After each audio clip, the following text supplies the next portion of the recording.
Өндгөвчний эрчим тэдгэрэл залуужлтын мантра. Миний бие бол байгаль дэлхийн үргэлжлэл ариун нандин сүм билээ. Би мэгтээлэг чанарын минь голомт болсон хоёр өндгөвч рүүгээ хайр, гэрэл, дулаан энергийг илгээж байна.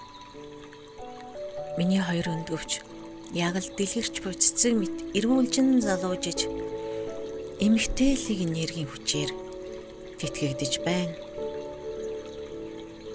Миний хоёр өндгөвчөнд гадны ямар ч сөрөг нөлөө алга. Тэд үхэлдээ цоо шин болж яг л залуу охины шиг цэвд цэвэрхэн тонголог болж байна. Уйланхай, өрөвсөл, ургац, зангирал, хавдар гээд үхийл зовир шаналгаа миний биеэс салхинд хийсэх мэт ор мөргүй алга болж байна. Миний хоёр өндгөвч ямар ч саадгүй эрүүл саруул төгс бүтцээрээ ажиллаж байна. Эс бүхэн нөхөн түлжиж цэвэр тунгалаг болж өндгөвчний үйл ажиллагаа байгалийн зохисолдоо эргэн орлоо.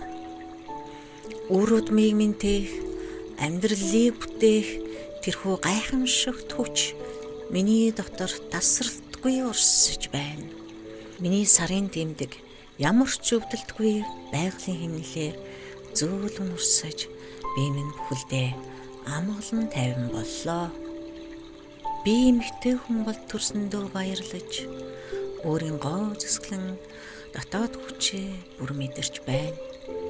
Миний аярс туяарч нүдэнд минь гэрэл асч би улам бүр үзэсгэлэнтэй эрүүл болсоор байна. Би өөрийгөө хайрлаж байна. Би өөрийгөө эдгэж байна. Миний хоёр хөөрхөн өндгөвч эдгэрлээ. Би эмэгтэйлэг энергээ улам бүр тонгологшуулж чадлаа.